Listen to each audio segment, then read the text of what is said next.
Salam kasih penuh syukur Bapak Ibu Saudara. Kembali berjumpa dengan Renungan Harian Gereja Masehi Injili Minahasa, edisi Kamis 24 Agustus 2023. Apa kabar Bapak Ibu? Pasti semua dalam keadaan bersuka cita. Hari ini kembali Allah menyatakan kasih-Nya. Malam boleh dilewati dalam segala anugerahnya, kekuatan baru kita nikmati lagi di hari pemberiannya. Kita bersyukur kepada Dia Allah kita yang baik. Dengan iman kita mau melangkah di hari ini. Tapi sebelumnya mari kita bawa hati kita, hidup kita di hadapan Tuhan dalam pujian penyembahan, bahkan firman-Nya yang akan memberikan kita penguatan. Mari saudara, dengan sungguh saya mengajak kita membawakan pujian ini. Dia sungguh indah, Dia Yesus, Dia ajaib, Dia mulia, Dia agung. Dia sungguh indah, Dia Yesus, Dia ajaib, Dia mulia, Dia agung. Dia cinta daku dan ampuniku,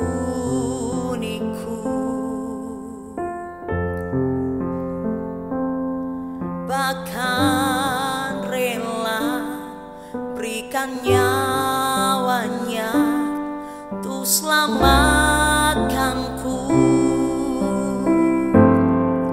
Sambutlah Yesus, tinggikan Yesus, beri Dia hormat, pujian dan kuasa. Yesus Raja,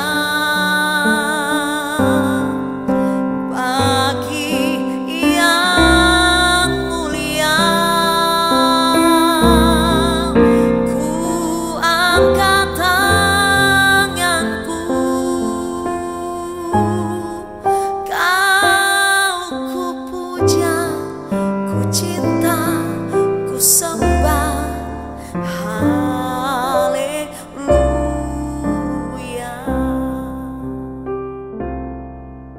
Bapak Ibu Saudara, kita meyakini bahwa Yesus sahabat sejati kita. Dia sungguh indah dalam kasih-Nya memelihara kita. Karena itu mari tinggikan namanya, agungkan Dia sebagai orang-orang yang telah mengalami anugerah yang luar biasa.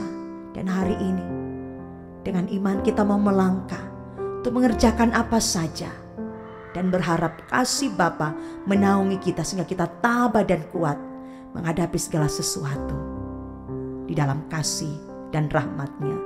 Dia sungguh indah, Dia Yesus, Dia ajaib, Dia mulia, Dia agung. Kembali kita nyanyikan Bapak Ibu Saudara. Dia sungguh indah, Dia Yesus,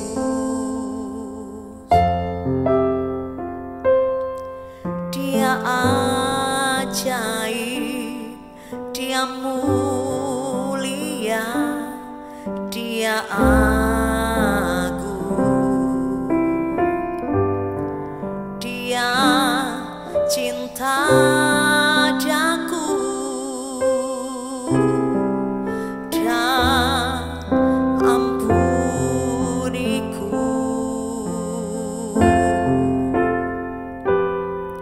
bahkan rela berikan nyawanya untuk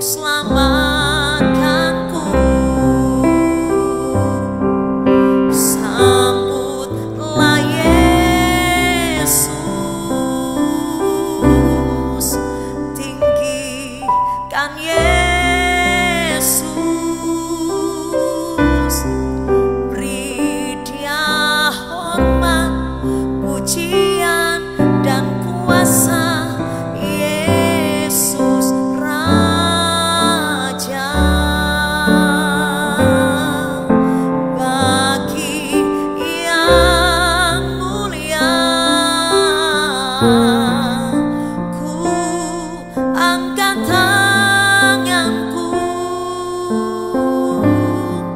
Kau ku puja, ku cinta, ku sembah. Haleluya.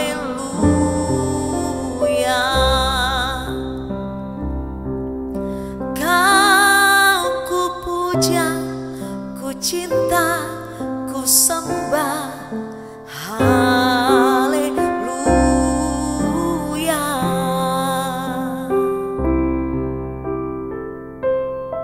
Shalom Bapak Ibu Saudara-saudara. Kita akan baca firman Tuhan kembali dalam kitab Efesus sebagai bahan renungan kita di hari ini. Tapi sebelum baca firman, mari kita berdoa. Ya Tuhan Allah, karuniakanlah kami hikmat untuk bisa memahami tulisan-tulisan dalam Alkitab ini. Biarlah tulisan-tulisan dalam Alkitab ini menjadi petunjuk-petunjuk kehidupan, agar kami sebagai orang Kristen tidak kemudian mencemarkan nama Tuhan dalam kehidupan kami. Tapi sebaliknya, melalui kehidupan kami ada begitu banyak orang yang bisa percaya dan mau ikut Tuhan. Di dalam nama-Mu kami berdoa. Amin. Mari kita baca firman Tuhan dari Efesus pasal 6, ayatnya yang ke-16. Dalam segala hal, keadaan pergunakanlah perisai iman. Sebab dengan perisai itu, kamu akan dapat memadamkan semua panah api dari si jahat. Puji nama Tuhan, Bapak Ibu Saudara-saudaraku.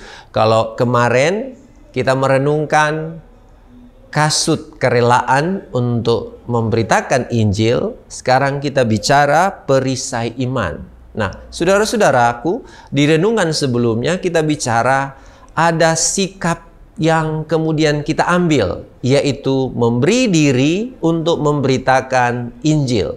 Atau dengan bahasa kita maju. Kalau dalam perang kita berarti maju ke medan perang. Maju ke tempat-tempat di mana belum ada Injil. Orang masih hidup dalam kegelapan, kita masuk ke medan itu. Berarti kita menyerang tempat-tempat di mana iblis menguasainya. Nah sekarang ketika kita menyerang, firman ingatkan, kita akan diserang. Ketika kita maju dengan kerelaan memberitakan Injil, kita harus sadar bahwa ada si iblis yang tidak akan nyaman dengan apa yang kita lakukan ketika kita memberitakan Injil. Maka Paulus ingatkan bahwa kita harus sadar pada serangan balik dari si iblis. Sehingga dia ingatkan kita butuh senjata untuk menangkal serangan iblis yang dibahasakan dalam bacaan Alkitab ini, semua panah api dari si jahat. Bagaimana kita bisa menangkal, Bapak Ibu Saudara-saudaraku, panah-panah api dari si jahat itu? Nah, Paulus bilang kita harus punya perisai. Ya, kalau kita lihat perang-perang yang kemudian berlatar belakang perang Romawi, kita bisa punya gambaran tentang perisai. Bagaimana kemudian ketika ada panah yang datang, maka perisai itu akan melindungi tubuh daripada prajurit itu. Nah, demikian juga Paulus ingatkan bahwa kita yang memberitakan Injil, maka di sisi yang lain harus kita sadar ada si iblis yang kemudian tidak nyaman dengan apa yang kita lakukan. Sehingga dia akan berupaya menyerang kita balik.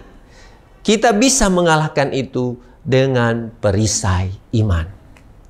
Nah, Bapak Ibu Saudara-saudaraku, bagaimana iman itu bisa bertumbuh? Kalau kemudian kita tidak memberi diri pada pendengaran akan firman Tuhan. Di bagian tulisan yang lain, Paulus berkata demikian, bahwa iman timbul dari pendengaran, tapi pendengaran akan firman Tuhan. Jadi bagaimana iman kita bisa kuat dan itu bisa menjadi perisai dalam diri kita kalau kita tidak memberi diri untuk mau mendengar itu. Terlalu banyak kita lebih suka melihat atau mau mendengar informasi-informasi yang sebenarnya tidak berisi. Kita lebih suka pada berita-berita hoaks, kita lebih suka pada berita-berita gosip yang kemudian hanya mau merusak baik pribadi maupun orang lain. Tapi kita kurang memberi diri untuk memperlengkapi iman kita dengan firman Tuhan.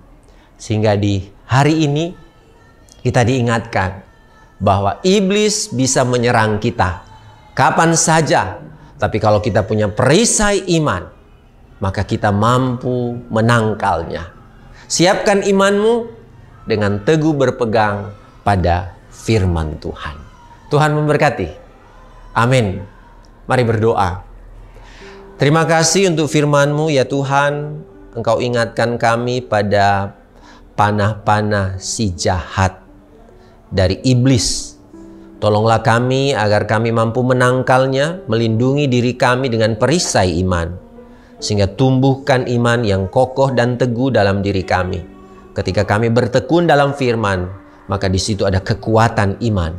Sehingga itu menolong kami melawan segala senjata-senjata yang diberikan kepada kami oleh si iblis. Dalam nama Yesus kami berdoa. Amin.